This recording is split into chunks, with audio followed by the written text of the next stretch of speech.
మనమందరము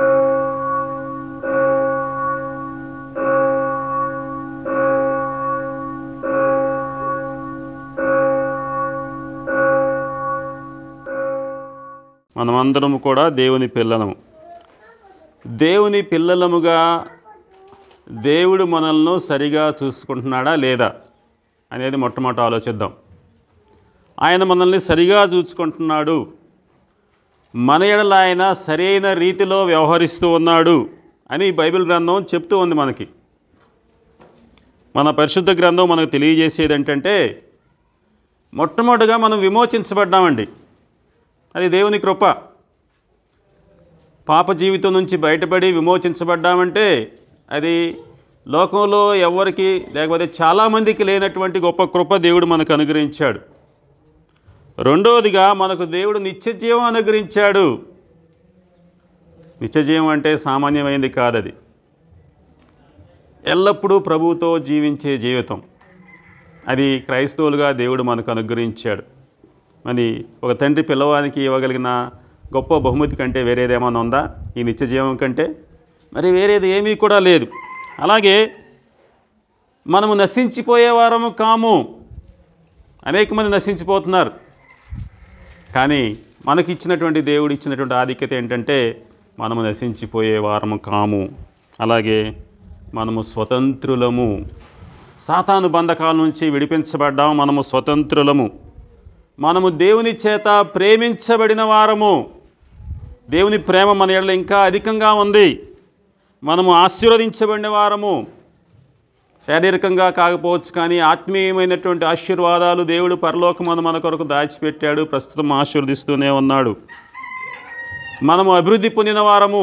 క్రీస్తు ప్రేమలో దేవుడు మనల్ని అభివృద్ధిపరిచాడు. అలాగే ప్రతి ఆత్మీయ ఆశీర్వాదాల విషయంలో మనము ధనవంతులము. మనము దేంట్లో ధనవంతులం అంటే ఈ లోక సంబంధంగా కాకపోవచ్చు. కొన్ని సందర్భాల్లో ఆత్మీయ ఆశీర్వాదాల విషయంలో మనము చాలా ధనవంతులము. ఇవన్నీ కూడా దేవుడు తన పిల్లల పట్ల ఇస్తున్నటువంటి గొప్ప ఆశీర్వాదాలండి. కాబట్టి దేవుడు నా పట్ల సరైనటువంటి రీతిలోనే వ్యవహరిస్తున్నాడు. దేవుడు తన పిల్లలను సరిగ్గానే చూసుకుంటూ ఉన్నాడు. అయితే ఈ దినాన మనం ఒక ప్రశ్న వేసుకుందాం. అందరూ జాగ్రత్తగా గమనించాలి.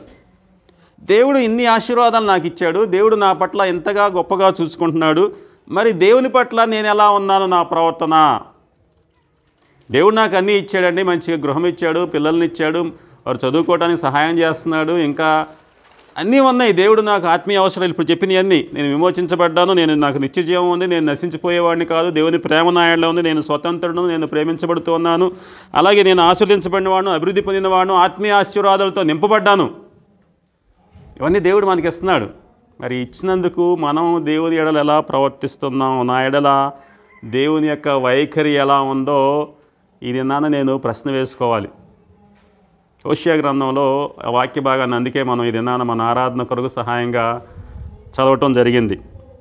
ఈ హోషేయ గ్రంథం 11వ అధ్యాయంలో దేవుడు ఇశ్రాయేలుని ఎలా ప్రేమించాడో చక్కగా మనకు కనిపిస్తూ ఉందండి. ఇశ్రాయేలుని ఎంత చక్కగా ప్రేమించాడో కనిపిస్తూ ఉంది. దానికి ప్రతిగా ఇశ్రాయేలు ఎలా ప్రేమ కలిగి ఉన్నారా లేదా అనేది అక్కడ మనం చూస్తున్నాం. ఈరోజు కూడా మనల్ని మనం పరిశీలన చేసుకుందాం. ప్రభువుని ఆరాధించడానికి ముందుగా ఒక తండ్రి కానీ తల్లి కానీ తన పిల్లల్ని ప్రేమించి వారి కొరకు ఉత్తమమైన దాన్ని సిద్ధపరుస్తారు. చిన్నపిల్లలుగా ఉన్నారనుకోండి, మంచి మంచి ప్యాకెట్లు ఇస్తారు, బిస్కెట్ ప్యాకెట్లు. ఆరాధన అయినంత వరకు కూర్చోవాలి కదా, ఆరాధన అయినంత వరకు బిస్కెట్ ప్యాకెట్లు ఇస్తారు, లేకపోతే లాలీపాపులు ఇస్తారు, లేకపోతే చిప్స్ ప్యాకెట్లు ఇస్తారు, అన్నీ ఇస్తారు. మరి పిల్లలు దేవుని పట్ల తల్లిదండ్రుల పట్ల ఎలా చూసుకోవాలి? దేవుడు మిమ్మల్ని ఎలా చూసుకుంటున్నాడు? కాబట్టి ఒక తల్లిదండ్రులుగా పిల్లల పట్ల చూసినప్పుడు పిల్లలు మాత్రం ఆ తల్లిదండ్రుల ఆకాంక్షలు పట్టించుకుంటున్నారా లేదా అనేది మనము జాగ్రత్తగా ఆలోచించుకోవాలి. ఉదాహరణకి భార్యాభర్తలను తీసుకుందాం అనుకోండి. భార్యాభర్తలను ఒకరినొకరు ప్రేమించుకుంటారు, కానీ ఏదో గొడవ వచ్చినప్పుడు మాత్రం భార్య భర్తను వదిలేసి వెళ్ళటమో, లేక భర్త భార్యను వదిలేసి వెళ్ళటమో, వాళ్ళ మధ్య మనస్పర్ధలు రావటం, ఇలాంటివి జరుగుతూ ఉంటాయి. అలాగే బంధువులను తీసుకుందాం అనుకోండి. బంధువులు చాలా ఆప్యాయంగా ఉంటారు, కానీ వాళ్ళ మధ్య మనస్పర్ధలు వచ్చినప్పుడు ఆ మనస్పర్ధలు వారిని విడదీసి ఎక్కడికో దూరంగా పంపించి వేస్తూ ఉంటాయి. అలాగే స్నేహితులు మనం తీసుకున్నాం అనుకోండి, ఒక స్నేహితుడు మరొక స్నేహితుడిని ఎంతగానో ప్రేమిస్తాడు, కానీ వారి మధ్య ఒక చిన్న మనస్పర్ధ వచ్చినప్పుడు ఏమవుతుందండి, ప్రక్కనున్న స్నేహితుని యొక్క రహస్యాలన్నీ కూడా బయట పెట్టేసేస్తాడు. అలాగే సమయం వచ్చినప్పుడల్లా అక్కడ వాటిని ప్రపంచానికి తెలియజేస్తాడు. కాబట్టి ఇది ఒక విచారకరమైనటువంటి విషయం ఏంటంటే, మనం ప్రేమించబడుతున్నాము కానీ ఆ ప్రేమను ఇతరుల పట్ల చూపలేకపోతూ ఉన్నాము. ఇంకా భయంకరమైనటువంటి విషయం ఏంటంటే, దేవుడు మన పట్ల తన ప్రేమను చూపిస్తున్నాడు కానీ ఆ ప్రేమకు ప్రతిగా మనము దేవుని పట్ల తగిన రీతిగా కృతజ్ఞతాభావాన్ని అనేకసార్లు చూపలేకపోతున్నాం, ఆ ప్రేమను చూపలేకపోతున్నాం. కాబట్టి ఇది ప్రభువుని ఆరాధించడానికి ఇక్కడ చేరాం కాబట్టి లేఖనాలను మనం పరిశీలిస్తూ ఉండగా మన హృదయాలను పరిశీలన చేసుకుందాం. దేవుడు నా పట్ల ప్రేమ చూపినప్పుడల్లా మరలా ఆ ప్రేమను దేవుని పట్ల చూపిస్తూ ఉన్నానా, లేకపోతే చూపకుండా ఉన్నటువంటి సందర్భాలు ఏమన్నా ఉన్నాయా? దేవుణ్ణి అదే రీతిగా ఆరాధించగలుగుతున్నానా? దేవుని ప్రేమకు ప్రతిగా నేను ఆరాధించలేకపోతున్నానా అని మనల్ని పరిశీలన చేసుకొని కొద్ది నిమిషాలు మనల్ని మనం హెచ్చరించుకొని, ఒకవేళ మనకు దేవునికి ఆయాస్కరమైన మన జీవితాల్లో ఉంటే దాన్ని ఒక ప్రక్కన పట్టేసి దేవుని ఆరాధించడానికి సిద్ధమవుదాం. కాబట్టి మొట్టమొదటిగా ఈ వాక్య భాగం చూడండి, 4 వచనాలు ఉన్నాయి. వీటన్నిటిని కూడా మనం జాగ్రత్తగా గమనించినట్లయితే మొట్టమొదటి ప్రశ్న వేసుకుందాం. మొట్టమొదటి ప్రశ్న ఏం వేసుకుందామంటే, దేవుడు నన్ను ప్రేమించడానికి ప్రయత్నం చేస్తున్నటువంటి సందర్భంలో ఆయనను దూరంగా నెట్టివేయటానికి ప్రయత్నించినటువంటి సందర్భాలు నా జీవితంలో ఏమన్నా ఉన్నాయా? ఒక తండ్రి కుమారుని దగ్గరకు తీసుకుంటున్న సమయం, లేకపోతే ఒక తల్లి కుమారుని దగ్గరకు తీసుకుంటున్న సమయంలో కుమార్తె ఆ తల్లిని దూరంగా నెట్టివేసిన సందర్భాలు ఏమన్నా ఉన్నాయా అనేది మొట్టమొదటి ప్రశ్న అండి.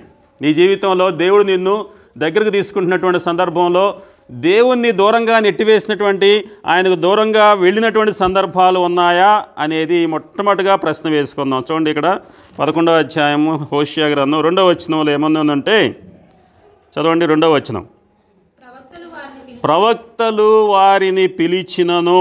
చాలు, ప్రవక్తలు వారిని పిలిచినను. ప్రవక్తలు అంటే దేవుని చేత ఏర్పాటు చేయబడ్డ వాళ్ళేనండి. ప్రవక్తలు వారిని పిలిచినను అనే మాట ఇక్కడ మనం చూసినప్పుడు దేవుని చేత మనము పిలువబడినప్పటికీ అనే అర్థాన్ని మనం ఎక్కడ తీసుకోవాలి. కాబట్టి దేవుడు మనల్ని రమ్మని పిలుస్తున్నప్పుడు మనము ఆయన్ని దూరంగా నెట్టివేస్తున్నాం. ప్రవక్తలు వారిని పిలిచినప్పటికీ వీళ్ళు ఏం చేస్తున్నారు? ఇశ్రాయేలీలు బయలుదేవతలకును వారు బలులు నర్పించిరి, విగ్రహములకు ధూపము వేసిరి. దేవుడు వాళ్ళని పిలుస్తున్నాడండి. పిలుస్తుంటే దేవుడి దగ్గర రావట్లా. ఏం చేస్తున్నారు? ఇంకా బయలుదేవత దగ్గరికి వెళ్తున్నారు, వాళ్ళకే ధూపం వేస్తున్నారు, వాటికే వారు పూజ చేస్తున్నారు. ఇటువంటి సందర్భాలు నీ జీవితంలో ఏమైనా ఉన్నాయా? ఏమ్మా, ఈ సందర్భాలు నీ జీవితంలో ఏమైనా ఉన్నాయా? మీరు అనొచ్చు, అయ్యా శ్యామ్ సుధాకర్ గారు నేను అలా చేయట్లేదు అని నువ్వు అనొచ్చు, కానీ నీవు అలా చేస్తున్నావు అని నేను అంటున్నాను. దానికి ఉదాహరణ ఎలా ఉందంటే, దేవుడికి నీవు ప్రార్థన చేస్తూ ఉంటావు. ఉపవాస కూడికి పెట్టుకోవచ్చు, లేకపోతే సంఘ కూడికి కావచ్చు, లేకపోతే నీ ఇంట్లోనే ప్రార్థన చేయవచ్చు. దేవునికి ప్రార్థన చేస్తూ నీకు అవసరమైనవన్నీ అడుగుతావండి. అడిగి ప్రార్థన అయిపోయిన తర్వాత నీ మనవులు దేవుడిని అడిగిన తర్వాత ఏం చేస్తావు? గబగబ లేచి ప్యాంటు చొక్కా దులుపుకొని బయటికి వెళ్ళిపోతాం. కానీ మనం ఏం చేయాలో తెలుసా? దేవుడు మన ప్రార్థనలకు జవాబు ఇచ్చటానికి సిద్ధంగా ఉన్నాడని, దేవుడు మనతో ఏదో మాట్లాడబోతున్నాడని మనము గ్రహించకుండా వెళ్ళిపోతూ ఉంటాం. ప్రార్థన చేస్తాం, అంతా మంచిదే, కానీ ప్రార్థన చేసిన తర్వాత దేవుడు నీతో చెప్పవలసిన దానికి చెప్పేవాటికి నీవు కనిపెట్టుకుని ఉండలేకపోతున్నావు. అనేక సార్లు ప్రార్థన చేస్తున్నావు, వెళ్ళిపోతున్నావు. మరి దేవుడు నీతో ఏం మాట్లాడాలనుకుంటున్నాడు నీ ప్రార్థనకు బదులుగా అనే దాన్ని నీవు వినకుండానే వెళ్ళిపోతూ ఉన్నాం. కాబట్టి ప్రవక్తలు పిలిచినను వాళ్ళు ఇంకా విగ్రహాలనే కొలిచారు, లేకపోతే బయలుదేవతకే ధూపాలు వేశారు అనేది దీంతో సరిపోతుందండి. మనం ప్రార్థన చేస్తున్నాం కరెక్టే, కానీ ప్రార్థించిన తర్వాత మనము దేవుని యొక్క జవాబు కొరకు వేచి ఉండకుండానే వెళ్ళిపోతున్నాం. కాబట్టి అది నా జీవితంలో ఒక లోపంగా ఉంది. ఇది మొట్టమొదటిదండి. రెండవదిగా దేవుడు నిన్ను రక్షించడానికి ఆయన ఏం చేశాడండి? నీ పాపాలు క్షమించాడా లేదా? క్షమించాడు. దేవుడు నిన్ను క్షమించినప్పుడు నీవు ఇతరులను ఏం చేయాలి? క్షమించాలా లేదా? కానీ క్షమించలేకపోతున్నాం. దేవుడు మనల్ని క్షమించాడు, నీవు ఇతరులను క్షమించలేకపోతున్నావు. అంటే దేవుడు నిన్ను ప్రేమిస్తూ ఉంటే దేవుని ఆ ప్రేమను నీవు త్రోసిపుచ్చటమే అని అర్థం. ఇదంతా కూడా దేవుడు నన్ను ప్రేమించాడు, నన్ను క్షమించాడు, కానీ మనం ఇతరులను క్షమించలేకపోతున్నామంటే దేవుడు నన్ను ప్రేమించాడు కానీ ఆ ప్రేమను నేను త్రోసిపుచ్చుతూ ఉన్నాను. ఇది రెండవ ఉదాహరణ అండి. అలాగే మూడవ ఉదాహరణ ఏంటంటే, మనం రక్షించబడేటట్లు లేకపోతే నీవు రక్షించబడేటట్లు దేవుడు తన కుమారుని పంపాడు. నీవు రక్షించబడటానికి ఏం చేశాడు? దేవుడు కుమారుని పంపించాడు. ఇంకొకరు రక్షించబడాలి, నువ్వెవరన్నా పంపిస్తున్నావా లేకపోతే నువ్వు వెళ్తున్నావా? సిద్ధంగా ఉన్నావా? దానికి మన దగ్గర సమాధానం లేదు. ప్రభువా నేను ఆ పని చేయలేను ప్రభువా, ఇంకెవరినైనా పంపు అంటాం. సాధారణంగా ఏమంటాం? అయ్యా నీ కొరకు యేసు ప్రభు నీ లోకానికి పంపించాడు, మరి నువ్వు రక్షించబడ్డావు, ఇతరులు చాలామంది రక్షించబడకుండా ఉంటారు, నీ యొక్క వంతేంటి? నువ్వు వెళ్తావా లేకపోతే ఎవరినైనా పంపిస్తావా లేకపోతే ఎవరికైనా సహాయం చేస్తావంటే నా వల్ల కాదు బాబు, వేరొకరిని పంపు అని అంటాం. అంటే దేవుని ప్రేమను త్రోసిపుచ్చటం కాదా ఇది? ప్రవక్తలు పిలిచినను అనే మాట మనం చూస్తూ ఉన్నాం ఇక్కడ. అక్కడ ఇశ్రాయేలీలు ప్రవక్తలు పిలిచినా తమ విగ్రహాలకే మొక్కారు, తమ బయలుదేవతనే పూజించారు. ఇదేనా దానికి ఉదాహరణకి ఇవన్నీ కూడా తెలియజేస్తున్నాను. ఇక్కడ వాస్తవం ఏంటంటే అనేకసార్లు దేవుడు నన్ను ప్రేమిస్తూనే ఉన్నాడండి, కానీ దానికి ప్రతిగా నేనేం చేస్తున్నాను? దేవుణ్ణి దూరంగా నెట్టేస్తున్నాను. ఎన్ని ఉదాహరణలే! దేవుడు నన్ను ప్రేమిస్తూ ఉంటే దానికి ప్రతిగా నేను దేవుణ్ణి దూరంగా నెట్టివేసిన సందర్భాలు. నేను మొట్టమొదటి ప్రశ్న వేశాను, దేవుడు నిన్ను ప్రేమిస్తూ ఉంటే నీవు దేవుణ్ణి దూరంగా నెట్టివేసిన సందర్భాలు ఉన్నాయా అని ఒక ప్రశ్న వేశా. దానికి మీరేమన్నారు? ఏమీ లేవన్నారు. కానీ ఇవన్నీ సందర్భాలే.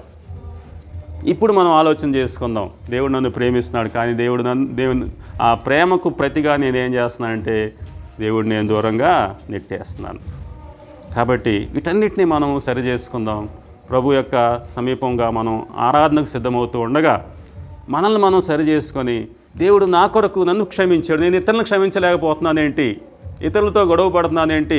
లేకపోతే దేవుడు నా కొరకు మరి ఈ లోకానికి వచ్చి తన సొంత కుమారుని పంపాడు, మరి నేను దేవుని సేవలో నేను వాడబడలేకపోతున్నాను ఏంటి? అలాగే ఇటువంటి అన్నీ కూడా దేవునికి ప్రేమకు ప్రతిగా నేను ఆయన్ను దూరంగా నెట్టివేస్తున్నాను ఏంటి అని మనం ఆలోచన చేసుకొని మనం ఆరాధన కొరకు సిద్ధపడడం. ఇది మొట్టమొదటిగా మనం వేసుకోవాల్సినటువంటి మొట్టమొదటి ప్రశ్న. ఇక రెండవ ప్రశ్నలోనికి వద్దాం. రెండవ ప్రశ్న పెట్టి చూసినట్లయితే, దేవుణ్ణి ఒక ప్రక్కన, బంగారు దూడను ఒక ప్రక్కన, దేవుణ్ణి ఒక ప్రక్కన పెట్టాడు. మరొక ప్రక్క ఏముందండి? బంగారు దూడ. దేవుణ్ణి ఒక ప్రక్కన, బంగారు దూడను మరొక ప్రక్కన పెట్టి ఏది కావాలయ్యా ఎంపిక చేసుకోండి అంటే ఎవరిని ఎంపిక చేసుకుంటున్నామండి? ఎవరిని ఎంపిక చేసుకుంటాం? బంగారు దూడే గెలుస్తుంది. అల్టిమేట్గా ఎవరు గెలుస్తారు? బంగారు దూడ అంటే డబ్బులు, మంచిగా డబ్బులు వస్తాయి. ఒక డబ్బులను ఒక ప్రక్క పెడతాం, ఒక దేవుడిని ఒక ప్రక్కన పెడతాం. ఏది కావాలి బాబు ఎక్కువ అంటే సాధారణంగా మనం దేవుడు ఏముందండి చచ్చిపోయేటప్పుడు అని నమ్ముకుంటే దొంగను క్షమించాడు కదా, అట్లా నన్ను కూడా క్షమిస్తాడు, ప్రస్తుతానికి నాకు బంగారు దూడే కావాలి, అది డబ్బులే కావాలి అని డబ్బులనే గెలుస్తాడు. అంటే బంగారు దూడే గెలుస్తుంది అన్నమాట. కాబట్టి ఇక్కడ చూద్దాం, 2వ వచనాన్ని మరొకసారి చదువుకుందాం. 11వ అధ్యాయము 2వ వచనం. ప్రవక్తలు వారు పిలిచినను ఏమంటున్నాడు తర్వాత చదవండి. బయలుదేవతలకు వారు బలులను అర్పించిరి, విగ్రహములకు ధూపము వేసిరి. దేవుడు నాకు ప్రక్కన పెట్టాడు, మరో ప్రక్కన ఈ బయలుదేవత దేనికి సాదృశ్యం అంటే బంగారు దూడకు సాదృశ్యంగా ఉంది. దేవుడు నాకు ప్రక్కన, బంగారు దూడ నాకు ప్రక్కన పెడితే ఎవరు గెలిచారంటే బయలుదేవతలకే ఓటేసారు వాళ్ళు. అది ఇక్కడ మనం చూస్తున్నాం. ఎట్లా ఓటేశారు? నేనేం బయలుదేవతను పూజ చేయట్లేదే, రోజు దేవుని దగ్గరికి వస్తున్నాను, మీరు చెప్తున్న తప్పు అనుకోవచ్చు మీరు. ఎలా ఇది కరెక్టో నేను ఇప్పుడు కొన్ని ఉదాహరణలు చెప్తా. మొట్టమొదటి ఉదాహరణ ఏంటంటే, ఈరోజు ఏ వారం అండి? ఆదివారం.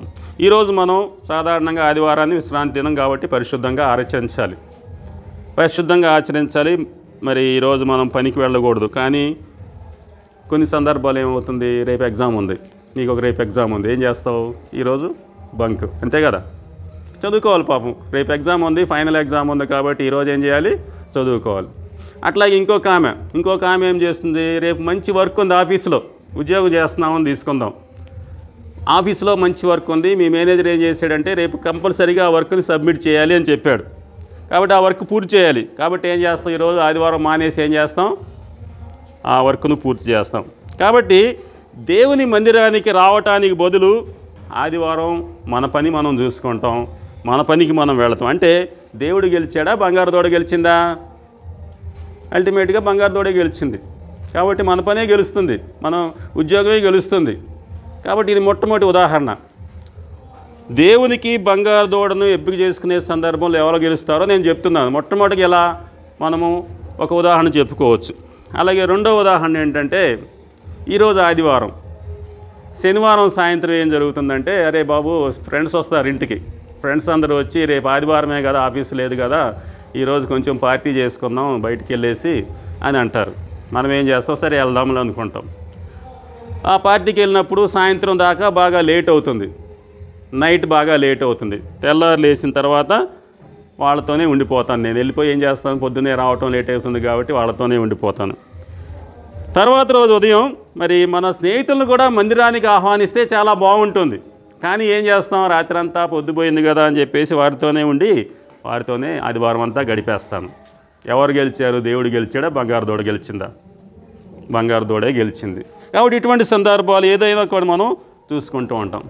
ఇంకొక ఉదాహరణ చెబుతాను. మన ఇంట్లో మంచిగా అట్ల పెనం ఏదో పాడైపోయిందండి, మంచిది అట్ల పెనం కొనుక్కోవాలి, ఒక వస్తువు కొనుక్కోవాలి. మన దగ్గర అట్ల పెనం మొత్తం ఒక 500 రూపాయలు ఉందనుకోండి, మన దగ్గర ఎంత ఉన్నాయి, కేవలం 300 రూపాయలు ఉన్నాయి. 200 రూపాయలు ఏమో కానుక వేయాలి నెక్స్ట్ రోజు వచ్చేసి.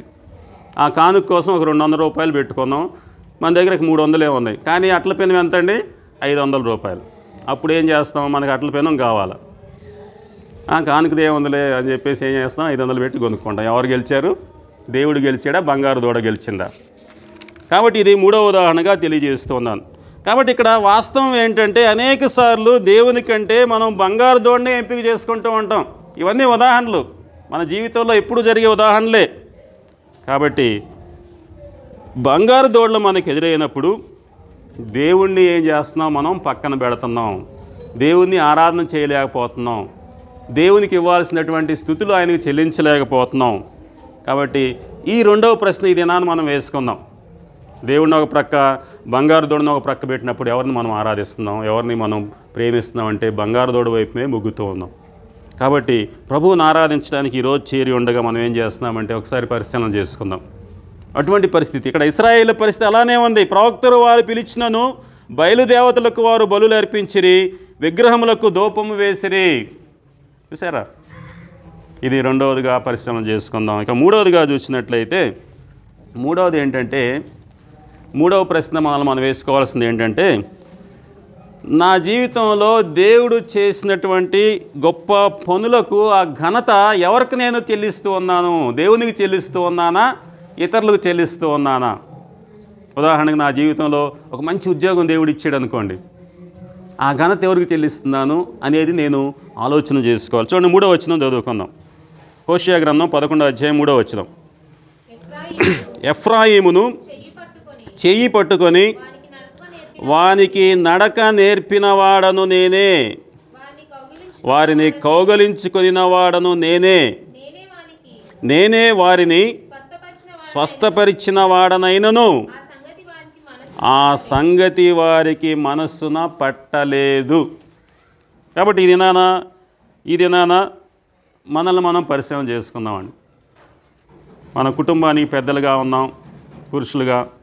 స్త్రీలైతే కుటుంబాన్ని చక్కగా చూసుకునే వాళ్ళు ఉన్నారు. కాబట్టి కుటుంబాలను మనం పోషించే వారంగా ఉన్నాం. కుటుంబాలను పోషించే వారంగా మనం చాలా అతిశయిస్తాం. నాకు 3 పిల్లలండి, నేను కుటుంబాన్ని పోషిస్తూ ఉన్నాను అని నేను అనుకోవచ్చు. లేకపోతే ఇంకొకళ్ళు నాకు 2 పిల్లలండి, నేను చూసుకుంటున్నాను, వారికి చదువులు చెప్పిస్తున్నాను మరొకరు అనుకోవచ్చు.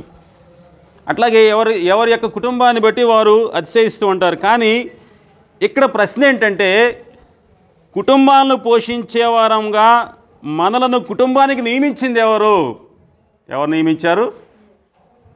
కుటుంబాలను ఎవరు నియమించారండి? మనకి దేవుడు నియమించాడు. మరి ఆయన మహింపరుస్తున్నామా? కారణం ఆయనే మనలందరినీ పోషించేవాడు. ఆయన మన పోషణ మనకు అనుగ్రహించకపోతే మనమంతా కేవలము నామమాత్రమే. దేవుడు మనల్ని నియమించాడు, కుటుంబానికి యజమానిగా నన్ను దేవుడు నియమించాడు, ఆయన నన్ను పోషిస్తూ ఉన్నాడు, నేను నా యొక్క కుటుంబానికి కావాల్సిన వాటిని చూసుకుంటూ ఉన్నాను. ఇది ఒక ఉదాహరణగా మనం చూసుకుంటున్నామండి. కాబట్టి దేవుడు మనల్ని పోషిస్తూ ఉంటే మనం మర్చిపోతూ ఉన్నాం. ఇక్కడ ఎఫ్రాయిము జీవితంలో అదే జరిగింది.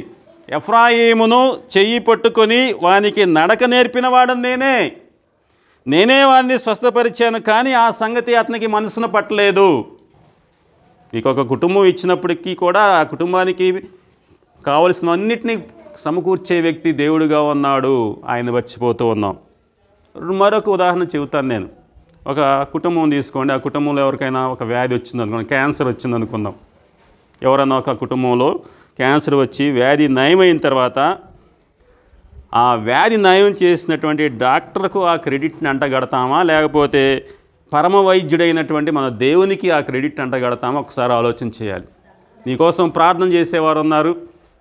ఆ ప్రార్థన చేస్తూ దేవుని స్తుతులు చెల్లిస్తూ దేవుని ద్వారా నయమైనప్పుడు మనమేమనుకుంటాం, డాక్టర్ దగ్గరికి వెళ్తే నయమైందిలే అనుకుంటాం. కాబట్టి డాక్టర్ దగ్గరికి వెళ్ళి అబ్బా చాలా థ్యాంక్స్ అండి అని చెప్తాం. కానీ దేవుణ్ణి మర్చిపోయే సందర్భాలు అనేక సందర్భాల్లో మనం చూస్తూ ఉంది. అలాగే నన్ను తీసుకున్నాం అనుకోండి.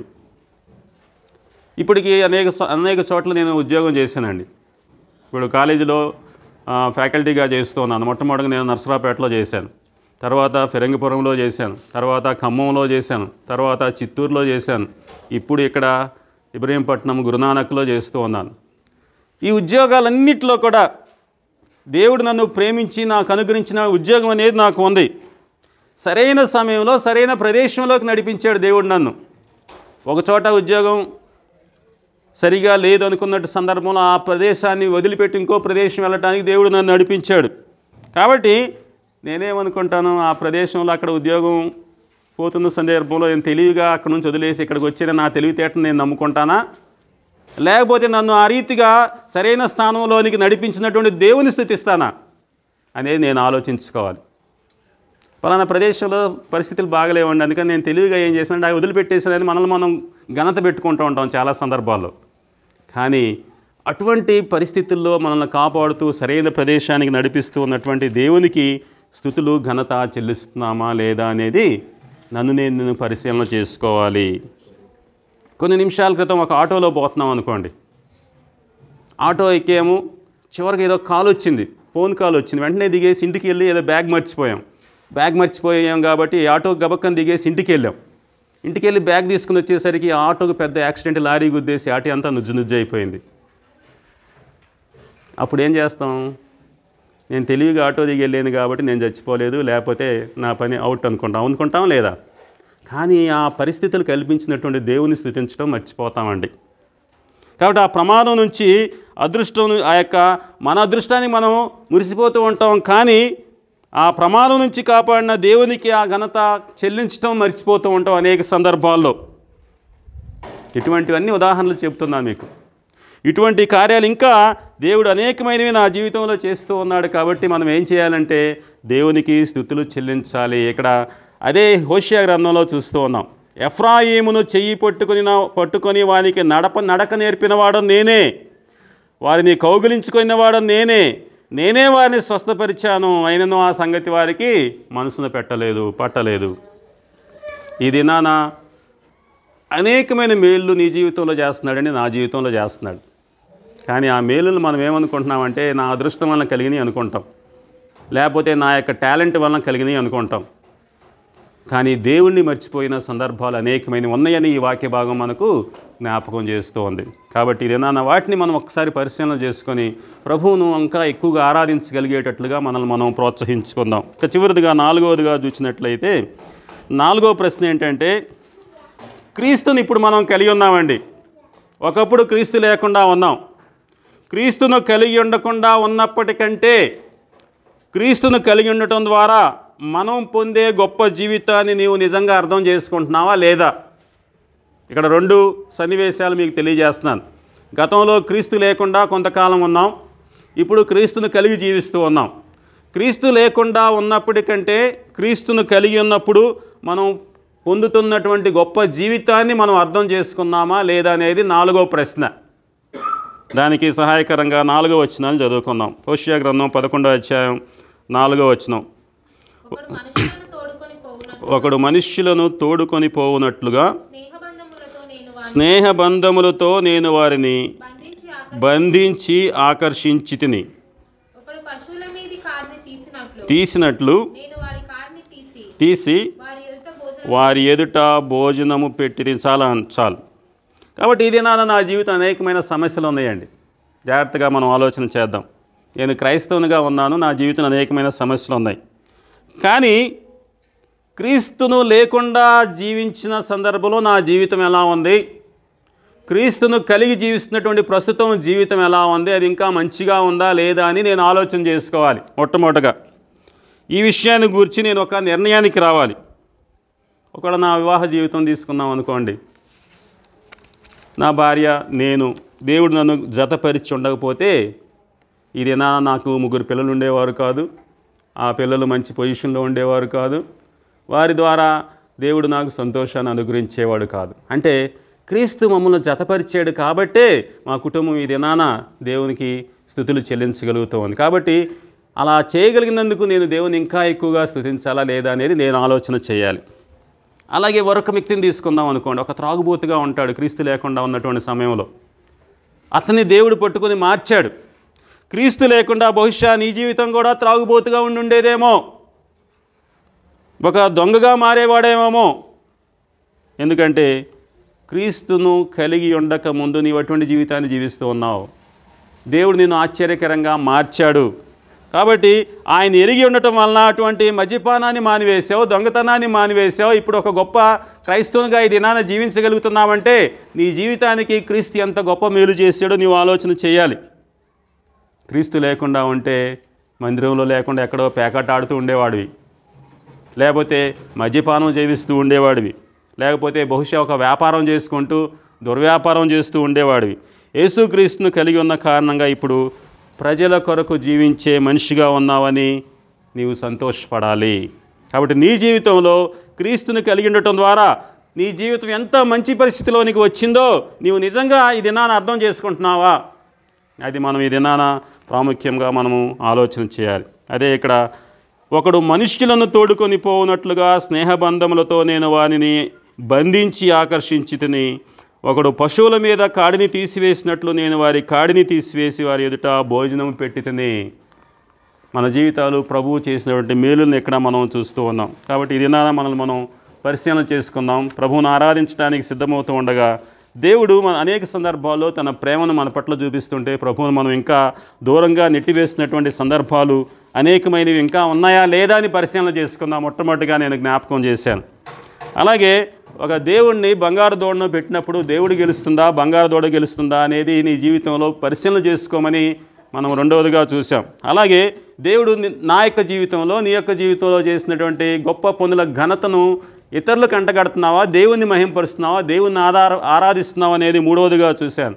అలాగే క్రీస్తు లేకున్నప్పుడు నీ జీవితం ఎలా ఉంది, క్రీస్తును కలిగి ఉండటం ద్వారా నీవు పొందినటువంటి ఆధిక్యతను నీవు గమనిస్తున్నావా లేదా అని పరిశీలన చేసుకోమని మనం నాలుగవదిగా గ్రహించాం. కాబట్టి వీటన్నిటిని ఒకసారి మనం ఆలోచన చేసుకుందాం, ప్రభువును ఆరాధిద్దాం. ఎందుకంటే ప్రభు ఇంకా మనల్ని ప్రేమిస్తూనే ఉన్నాడు.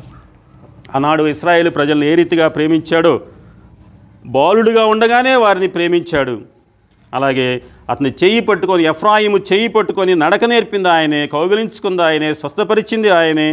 అయినప్పటికీ వారు మర్చిపోయారు. అలాగే ఒకడు మనుషులను పట్టుకొని పోనట్లుగా స్నేహబంధములతో ఆయన బంధించి ఆకర్షించి అందరి ఎదుట భోజనపు బల్ల ఆయన సిద్ధపరిచి మన గిన్నె నిండి పొర్లేటట్టుగా చేసింది ఆయనే. అటువంటి క్రీస్తు యెడల మన యొక్క ప్రవర్తన దినాన్ని ఎలా ఉంది? ప్రభువును ఆరాధించడానికి ముందు వీటిని మనం జ్ఞాపకం చేసుకుంటూ, ప్రభువా నా జీవితంలో గొప్ప కార్యాలు దయచేసావు. ఒక దొంగగా మారాల్సిన వాడిని నీ యొక్క దాసునిగా మార్చావు. అలాగే ఒక త్రాగుబోతుగా మారవలసిన వాడిని నీ యొక్క సన్నిధిలో నన్ను గొప్ప వ్యక్తిగా ఉంచావు అని ప్రభువు చేసినటువంటి మేలులను జ్ఞాపకం చేసుకుంటూ ప్రభువును ఆరాధిద్దాం. అటువంటి కృప పరిశుద్ధాత్మ దేవుడు మనందరికీ అనుగ్రహించునుగాక. ఆమేన్.